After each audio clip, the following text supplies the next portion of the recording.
emotions swirling through the room right now probably span the emotional spectrum, from discomfort and possibly to delight. Some of you might be thinking, why is she wearing a sequin jacket? Others might be wondering, what's she doing dancing to Who Let the Dogs Out? What's that got to do with anything? More on that a little later. But that right there is exactly what happens in the workplace every day. Because when someone comes in, says something, does something, and acts in a way that doesn't fit our frame of reference, we rarely respond with genuine curiosity. More often, we react with criticism. We judge what we see, we blame what we don't understand, we label what makes us feel uncomfortable, and we call it the generation gap. But workplace friction isn't about age, it's about ego.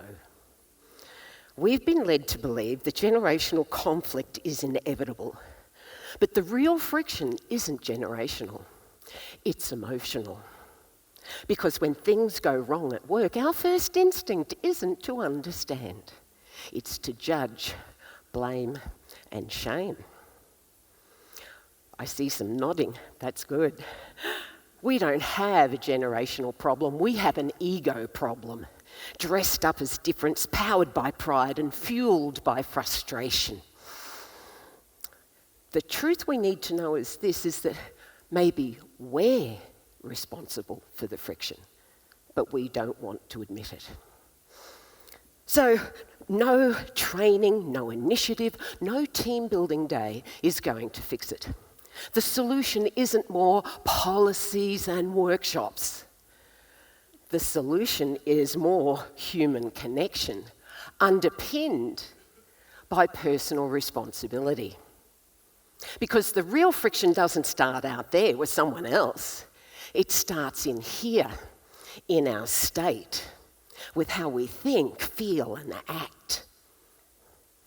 So, what we're going to do now is very quickly, we're going to shift our state. I'm on a time limit, so you're going to have to work with me, folks. So what I'd like you to do is, yes, it might feel a little uncomfortable, but that's what happens when you shift your state. So everybody, please, on your feet.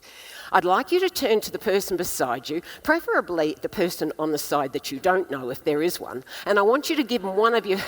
Yeah, not your friend. I want you to give him a big super duper smile, and in a moment, you are going to bust out your signature dance floor move. Yeah? Yep. You know.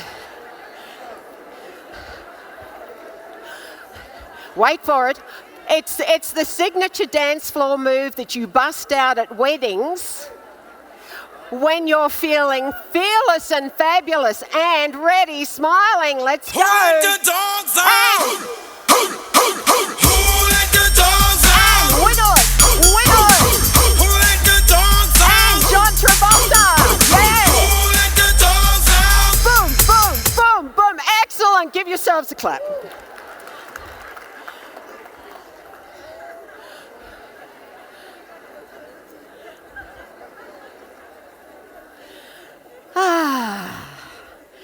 You just shifted your state.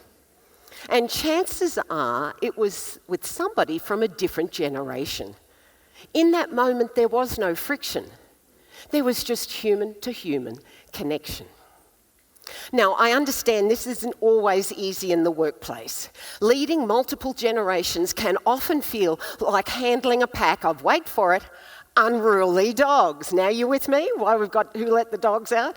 Each one pulling in their own direction until you're strung out in the middle in a tug of egos, emotions, and expectations. The real challenge lies in keeping the whole pack aligned and on track.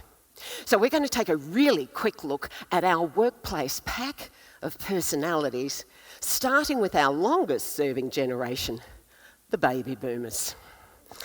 I recently collaborated with a group of baby boomer executives, and as we gathered around the sleek boardroom table, their conversation turned into a familiar lament about the younger employees. You know the one. They reminded me of my first dog, Nikki, a German Shepherd, who was fiercely loyal and always by my side, but so focused on doing things her way that she often struggled to adapt to new situations. Like German Shepherds, baby boomers are disciplined, dependable, and driven by a strong sense of duty. True to their metaphor, they excel in demanding roles where dedication is key. Do we have any baby boomer German Shepherds here in the room? It's no shame to say that, or in your organisation. Terrific. Next one is Generation X. Last month, I spent a birthday celebration for my friend talking to a group of very successful Gen X female leaders. I couldn't help but imagine these women as the Australian blue healer. Ears pricked, alert, observant, self-reliant. These leaders thrive in challenging times, and their greatest strength is that they're champions at thinking fast and acting on the run. Do we have any Gen X Australian Blue healer leaders here? Terrific, excellent. Next we come to the millennials. I often find myself, I often find myself in discussions with my son, Alexander, a millennial leader. Alexander is responsible for teams of hundreds of people, and he's collaborative and purpose-driven, traits that define his generation. Like border collies, millennials are energetic problem solvers, and their strength lies in their ability to harness that energy and align team goals with a shared mission. Any millennial border collies in the room? And now we come to our youngest generation in the workplace, the Gen Z, or murmur.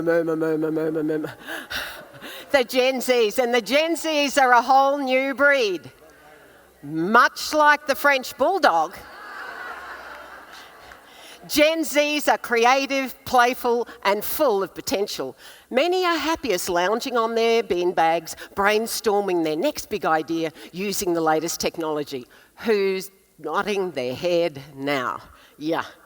So how do we bring these generations together in the workplace? Well, we don't do it by forcing conformity or cancelling others.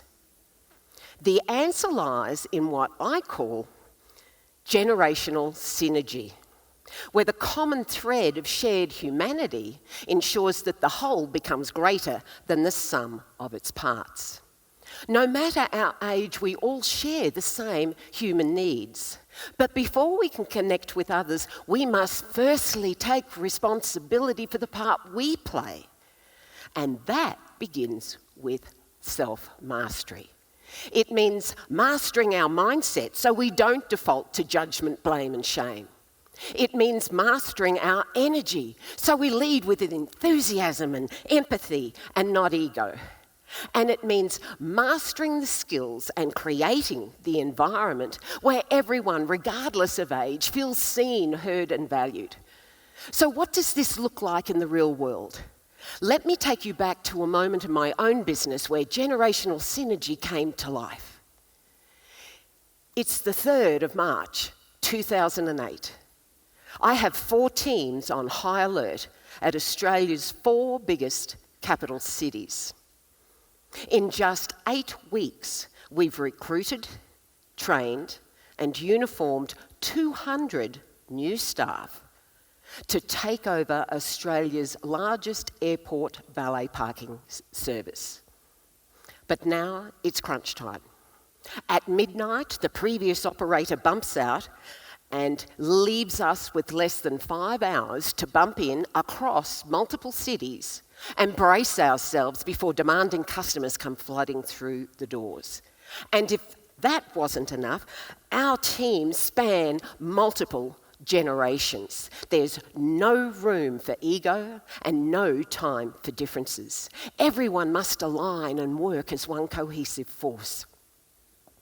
At 5 a.m, the doors swing open, and across the country, my teams check in thousands of customers at all 4 Qantas valet parking sites. Everyone did a remarkable job that night, and those leaders and their teams went on to win numerous awards. So how did we do it? We didn't fix the friction. We focused on the strengths of each generation, and we built a culture where everyone felt seen, heard, and valued. Much like dogs, a workplace succeeds not when everyone is pulling in their own direction, but when everyone aligns and works as one unified pack. So let me ask you this. What if the greatest strength in your organisation isn't in your strategy, but in the synergy of your people? Workplace friction isn't about age. It's about ego.